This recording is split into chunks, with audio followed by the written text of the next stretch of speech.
नमस्कार विद्यार्थी मित्रांनो, आज आपण पाहणार आहोत भगवान महावीर स्वामी जीवनचरित्र। अतिशय सुंदर असा 500 शब्दांचा निबंध। तर चला सुरुवात करूया। जगातील प्रमुख धर्मसंस्थापकांच्या यादीत भगवान महावीर यांचे नाव आदराने घेतले जाते। भगवान महावीर हे जैन धर्माचे 24वे तीर्थंकर होते। त्यांनी जैन धर्माचे पुनरुत्थान केले। जैन परंपरेत असे मानले जाते की 6व्या शतकाच्या पूर्वार्धात महावीरांचा जन्म आजच्या बिहार भारतमधील कुंडलपूर येथे राजा सिद्धार्थ व राणी त्रिशला माता यांचे पोटी क्षत्रिय कुटुंबात झाला। त्यांचे नाव वर्धमान असे ठेवण्यात आले। वर्धमानाची हुशारी, निर्भयता, नम्रता इत्यादी गुण लहानपणापासूनच दिसून येत होते। एकदा चेंडूने खेळत असताना सापाच्या वेटोळ्यातील चेंडू त्यांनी निर्भयपणे जाऊन आणला। वैशाली नगरीतल्या राजरस्त्यावरून एका माजलेल्या हत्तीला आपल्या शांत दृष्टीने व प्रेमाने शांत केले। हातात कोणते शस्त्र न घेता घडविलेल्या वेगळ्या शौर्याने लोक त्यांना महावीर वर्धमान म्हणू लागले। महावीर 28 वर्षांचे असताना त्यांच्या आई वडिलांचा मृत्यू झाला। वयाच्या 30व्या वर्षी त्यांनी सर्व ऐहिक संपत्ती, संसार व राजपाट यांचा त्याग केला आणि श्रामणी दीक्षा घेतली। त्यानंतर बहुतांश वेळ ते ध्यानात मग्न असत। काही दिवसांनी त्यांना पूर्ण आत्मज्ञान झाले। त्यांनी 12 वर्षांपर्यंत मौन पाळले होते। हठयोग्याप्रमाणे त्यांनी शरीराला खूप कष्ट दिले। शेवटी त्यांना केवल ज्ञान प्राप्त झाले। ज्ञानप्राप्तीनंतर त्यांनी जनकल्याणासाठी उपदेश देण्यास सुरुवात केली। त्यांनी केवल ज्ञान प्राप्त केल्यानंतर 30 वर्षे भारतभर जैन तत्वज्ञानाचा प्रचार केला। वर्धमान महावीर स्वामी यांनी अशी शिकवण दिली की अहिंसा, सत्य, अस्तेय, चोरी न करणे, अपरिग्रह व ब्रह्मचर्य ही पंचमहाव्रते आध्यात्मिक मुक्तीसाठी आवश्यक आहेत। जन्म, जीवन, वेदना, दुःख आणि मृत्यू या चक्रातून पूर्ण मुक्ती कशी मिळवता येईल आणि स्वतःची कायमस्वरूपी आनंदी स्थिती कशी प्राप्त करता येईल हे त्यांच्या शिकवणुकीचे अंतिम उद्दिष्ट आहे। याला मुक्ती, निर्वाण, पूर्ण स्वातंत्र्य किंवा मोक्ष असेही म्हणतात। वैदिक धर्माच्या यज्ञयागांतील हिंसा थांबवणारे महावीर त्यागी पुरुष होते।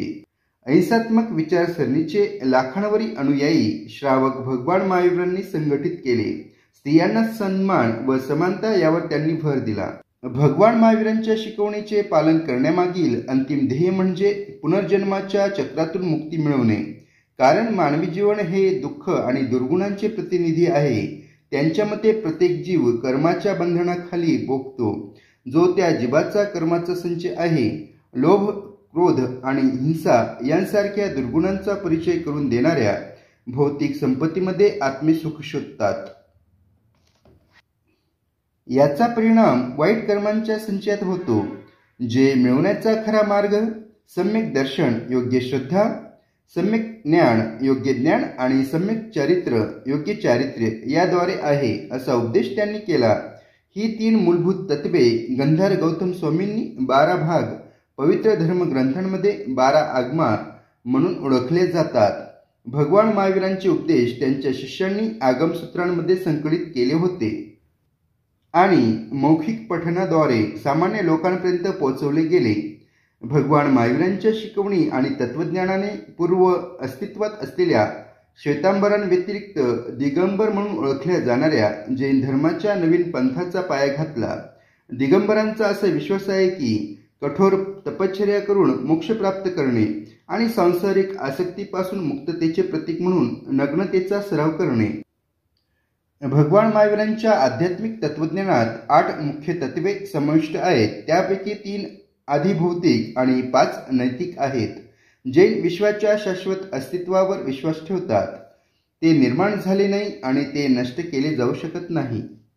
महावीरांनी विचार केला की विश्व हे 6 शाश्वत पदार्थांचे बनलेले आहे। आत्मा, अवकाश, वेळ, भौतिक अणु, गतीचे माध्यम आणि विश्रांतीचे माध्यम।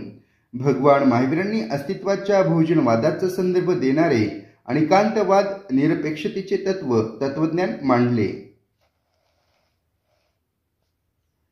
महावीरांनी आपले केवल ज्ञान लोकांमध्ये पसरवण्यासाठी आपले जीवन समर्पित केले। आणि उच्चभ्रू संस्कृतीच्या विरोधात स्थानिक भाषांमध्ये प्रवचन दिले. त्यांचे अंतिम प्रवचन पावापुरी येथे 48 तास चालले. त्यांच्या अंतिम प्रवचनानंतर लगेचच त्यांना मोक्ष प्राप्त झाला. शेवटी वयाच्या 72व्या वर्षी त्यांचा मृत्यू झाला. भगवान महावीर हे जैन धर्माचे 24वे आणि शेवटचे तीर्थंकर होते. वर्धमान या नावाने ओळखले जाणारे ते भारतीय तपस्वी तत्वज्ञ होते आणि भारतीय उपखंडातील प्रमुख धर्मांपैकी एक असलेल्या जैन धर्मातील महापुरुष होते. विद्यार्थी मित्रांनो, अशाच नवनवीन व्हिडिओसाठी चॅनल सबस्क्राईब नक्की करा. धन्यवाद.